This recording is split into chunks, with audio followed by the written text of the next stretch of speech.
Revenge ಅನ್ನೋದು ಈ ರೀತಿ ತೀರಿಸ್ಕೊಂತ ಇದ್ದೀನಿ. ಅಪ್ಪ ನಾನೀಗ ಒಂದು ಕ್ವಶನ್ ಕೇಳ್ತೀನಿ, ನೀನ್ ನಂಗೆ ಕರೆಕ್ಟಾಗಿ ಆನ್ಸರ್ ಮಾಡ್ಬೇಕು. ಸರ್ ಆಯ್ತು, ಏನಂತ ಹೇಳಿ. ನೀನು ಅಮ್ಮನ ಮದ್ವೆ ಆದಲ್ಲ, ಅದ್ರ ಸ್ಟೋರಿ ನನ್ಗೆ ಹೇಳ್ಬೇಕು. ಯಾಕೆ ಹೇಳ್ಬೇಕಷ್ಟೇ, ಆ ಸ್ಟೋರಿ ಎಲ್ಲ ಹೇಳ್ಬಾರ್ದು, ಅವೆಲ್ಲ ಹೇಳಲೇಬೇಕು. ಈಗ್ಲೇ ಹೇಳ್ಬೇಕು. ಹೇಳಬೇಕಾ? ಹೇಳಲೇಬೇಕು. ಫಸ್ಟ್ ನಾನು ಕಂಪ್ನಿಗೆ ಹೋಗ್ತಾ ಇರ್ಬೇಕಾದ್ರೆ ಫಸ್ಟ್ ನಿಮ್ಮ ಅಮ್ಮನ ನೋಡ್ಬಿಟ್ಟು ಪ್ರಪೋಸ್ ಮಾಡಿದೆ. ಆ ಪ್ರಪೋಸ್ ಮಾಡಿದ್ರೇನು ಅವ್ರು ಒಪ್ಕೊಂಡಿಲ್ಲ, ತುಂಬಾ ಹಿಂಸೆ ಕೊಟ್ಟೆ. ನಾನು ಹಿಂದೆ ಹೋಗ್ತಾ ಇದ್ರೇನು ಒಪ್ಕೊಂಡಿಲ್ಲ ಮದುವೆ ಆಗ್ತೀನಿ ಅಂತ. ಆದ್ರೆ ಕಷ್ಟಪಟ್ಟು ಒಪ್ಸನ್ ಅಂತ ಟ್ರೈ ಮಾಡೋಷ್ಟು ಕಷ್ಟ ಕೊಡ್ತಾನೆ ಐತೆ, ಡೈಲಿ. ಆಮೇಲೆ ಒಂದಿನ ಅವ್ರ ಅಕ್ಕನಿಗೆ ಹೇಳ್ಬಿಟ್ಟು ಅವ್ರ ಅಕ್ಕನ ಕೈಲಿಂದ ನನಗೆ ಫೈಟಿಂಗ್ ಮಾಡೋಕ್ಕೂ ಹುಡುಗರನ್ನ ಕಳಿಸಿ ಫೈಟಿಂಗ್ ಮಾಡಿಸಿತ್ತು, ಗೊತ್ತಾ. ಆಮೇಲೆ ನಾನು ಆದರೂ ಬಿಟ್ಟಿಲ್ಲ, ಆ ಹುಡುಗನ ಕರೆಸಿ ಬೈದಿದ ತಕ್ಷಣ ಇನ್ನೂ ಕೋಪ ಬಂದು ಹೆಂಗಾದ್ರೂ ಆಗಲಿ ಮದುವೆ ಮಾಡ್ಕೊಳ್ಬೇಕಂತ ಛಲ ಹಿಡ್ಕೊಂಡು ಆಮೇಲೆ ಹೋಗ್ಬಿಟ್ಟು ನಾನು ನಿಮ್ಮನ್ನ ಮದುವೆ. ಹೌದಾ? ಅಮ್ಮ ನಿಂಗೆ ಇಷ್ಟೊಂದು ಟಾರ್ಚರ್ ಕೊಟ್ಟೈತ? ಹೌದು, ನಿಮಗೆ. ಆದ್ರೆ ಇವಾಗ ನಾನೇನ್ ಮಾಡ್ತಾ ಇದ್ದೀನಿ ಅಂತ ಗೊತ್ತಾ? ಏನ್ ಮಾಡ್ತಿದ್ದೀರಾ? ನಾನು ಇವಾಗ ನಿಮ್ಮಮ್ಮ ಟಾರ್ಚರ್ ಕೊಡ್ತಾ ಇದ್ದೀನಿ. ಹೆಂಗೆ? ಅದು ನಿಮ್ಮ ಹಂಗ ಅದು ಗೊತ್ತಾಗಲ್ಲ, ಅದು ನಿಮ್ಗೂ ಗೊತ್ತಾಗಲ್ಲ. ಹೇಳಿ.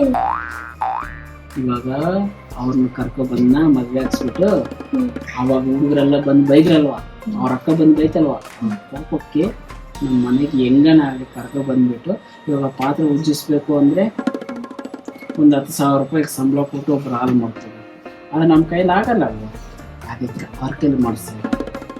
ಅದೇ ಮನೆ ಒರೆಸ್ಬೇಕು, ಅಡುಗೆ ಮಾಡೋಬೇಕಂದ್ರೆ ಅದಕ್ಕೊಂದು 20,000 ಕೊಟ್ಟು ಒಬ್ರು ನೋಡ್ಕೋಬೇಕು.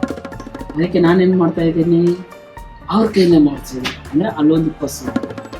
ಇವಾಗ ನನ್ನ ಮಕ್ಕಳಿಗೆ ಸ್ಕೂಲಿಗೆ ಕಳಿಸ್ಬೇಕು, ಅಲ್ಲಿಂದ ಕರ್ಕೊಬರ್ಬೇಕು ಅಂದರೆ ವ್ಯಾನಿಗೆ ಹಾಕಬೇಕು, ಅಲ್ಲೊಂದು 20,000 30,000 ರೂಪಾಯಿ ಅದಕ್ಕೆ ಕೊಡಬೇಕು. ಅದಕ್ಕೋಸ್ಕರ ಇವ್ರ ಕೈಲಿ ಮಾಡಿಸ್ತಾ ಇದ್ದೀನಿ. ಅಂದರೆ ಇವ್ರ ಕೈಯಿಂದ ತಿಂಗಳಿಗೆ 80,000 ರೂಪಾಯಿ ಸಂಪಾದನೆ ಮಾಡ್ತಾ ಇದ್ದೀನಿ. ಆದರೆ ಅವಾಗ ಗೊತ್ತಿಲ್ಲ, ಇಷ್ಟೆಲ್ಲ ಮಾಡಿದ್ದೀನಿ. ನನ್ನ ರಿವೆಂಜ್ ಅನ್ನೋದು ಈ ರೀತಿ ತೀರಿಸ್ಕೊಂತ ಇದ್ದೀನಿ, ಗೊತ್ತಾ. ಯಾರಿಗೆ ಹೇಳಕ್ ಹೋಗ್ಬೇಡ. ಅಮ್ಮನಿಗೆ ಇದು ಗೊತ್ತಿಲ್ವಾ? ಅದು ಮಂಗ, ಅದಕ್ಕೇನು ಗೊತ್ತಾಗತ್ತೆ. ನಾನೀಗ ಹೋಗಿ ಹೇಳಿದ್ರೆ ಯಾವಲ್ಲ ಆ ಥರ ಎಲ್ಲ ಮಾಡಬೇಡ, ನಿಮ್ಮ ಬಂಗಾರಿಕಲ್ಲ. ನಾನು ಅಮ್ಮನಿಗೆ ಹೇಳ್ಬಾರ್ದಂದ್ರೆ ನೀನು ಒಂದು ಗಿಫ್ಟ್ ಕೊಡ್ಬೇಕು.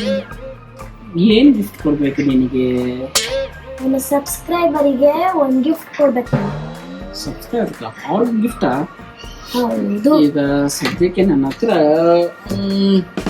ಈ ಬ್ಲೌಸ್ ಒಂದು ಇದೆ, ತಗೋ ಕೊಡ್ಬೇಡಿ. ಹಾಯ್ ಫ್ರೆಂಡ್ಸ್, ನಾನು ಫೈನಲಿ ನಮ್ಮ ಅಪ್ಪನ ಹತ್ರ ಇಸ್ಕೊಂಡೆ ಈ ಬ್ಲೌಸ್ ಪೀಸು. ಇದು ಆಲ್ರೌಂಡ್ ಎಲ್ಲ ಸೀರೆಗಳಿಗೂ ಈ ಬ್ಲೌಸ್ ಪೀಸ್ ಮ್ಯಾಚ್ ಆಗುತ್ತೆ. ಎಲ್ಲ ಸೀರೆಗಳಿಗಂದ್ರೆ ರೇಷ್ಮೆ ಸೀರೆಗಳಿಗೂ ಮ್ಯಾಚ್ ಆಗುತ್ತೆ, ಸಿಲ್ಕ್ ಸ್ಯಾರಿಗಳಿಗೂ ಮ್ಯಾಚ್ ಆಗುತ್ತೆ. ಇದು ಗ್ರೇ ಕಲರ್ ಇರೋದ್ರಿಂದ.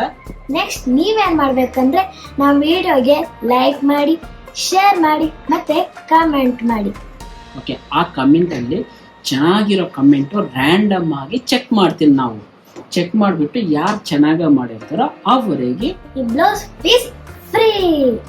ಆದರೆ ನಿಮ್ಮ ಹತ್ರ ಯಾವುದೇ ಕಾಸು ಅನ್ನೋದು ನಾವು ತಗೊಂಡಿದ್ದಿಲ್ಲ, ಫ್ರೀಯಾಗಿ ನಾವೇ ನಿಮಗೆ ಕೊರಿಯರ್ ಅನ್ನೋದು ಮಾಡ್ತೀವಿ. ಈ ಕೊರಿಯರ್ ನಿಮಗೆ ನಿಮ್ಮ ಮನೆ ಮುಂದೆ ಬಂದ್ರೆ ನೀವು ಚಿಕ್ಕದಾಗಿ ವಿಡಿಯೋ ಮಾಡಿ ಕಳಿಸಿ, ನಮಗೆ ಅಷ್ಟೇ ಸಾಕು. ಓಕೆ, ಇದಕ್ಕೆ ಮುಂಚೆ ವಿಡಿಯೋದಲ್ಲಿ ನಾವು ಪೆನ್ ಬಾಕ್ಸ್ ಅನ್ನೋದು ಗಿಫ್ಟ್ ಅನ್ನೋದು ಮಾಡಿದ್ದೀವಿ. ಅದರಲ್ಲಿ ಒಬ್ಬರು ಕಮೆಂಟ್ ಅನ್ನೋದು ಮಾಡಿದ್ದಾರೆ. ಓಕೆ, ಅವ್ರಿಗೆ ಆ ಪೆನ್ ಬಾಕ್ಸ್ ಗಿಫ್ಟ್ ರೂಪದಲ್ಲಿ ನಾವು ಕೊಡ್ತೀವಿ. ನೀವು ನಮ್ಮ ಚಾನಲ್ನಲ್ಲಿ ಓಕೆ ಮಂಜುಳಾ SRD ಅನ್ನೋದು ಇಮೇಲ್ ಐಡಿಗೆ ನಿಮ್ಮ ಕಾಂಟ್ಯಾಕ್ಟ್ ನಂಬರು, ನಿಮ್ಮ ಡೀಟೇಲ್ಸ್ ಅನ್ನೋದು ಸೆಂಡ್ ಮಾಡಿ ನಾವೇ ನಿಮ್ಮನ್ನು ಕಾಂಟ್ಯಾಕ್ಟ್ ಮಾಡಿ ಆ ಪೆನ್ ಬಾಕ್ಸ್ ಅನ್ನೋದು ಗಿಫ್ಟ್ ರೂಪದಲ್ಲಿ ನಾನು ನಿಮಗೆ ಕೊಡ್ತೀವಿ. ಇದನ್ನು ಸೇಮ್ ಅದೇ ರೀತಿ ನಿಮಗೆ ಅನ್ನೋದು ಕೊಡ್ತೀವಿ. ಓಕೆ, ಆದಷ್ಟು ಬೇಗ ಕಮೆಂಟ್ ಮಾಡಿ, ಲೈಕ್ ಮಾಡಿ, ಶೇರ್ ಮಾಡಿ. ಓಕೆ, ನಮ್ಮ ಚಾನಲ್ನ ಫಾಲೋ ಮಾಡೋದು ಆಗ್ತಾ ಇರೋದು. Bye bye friends.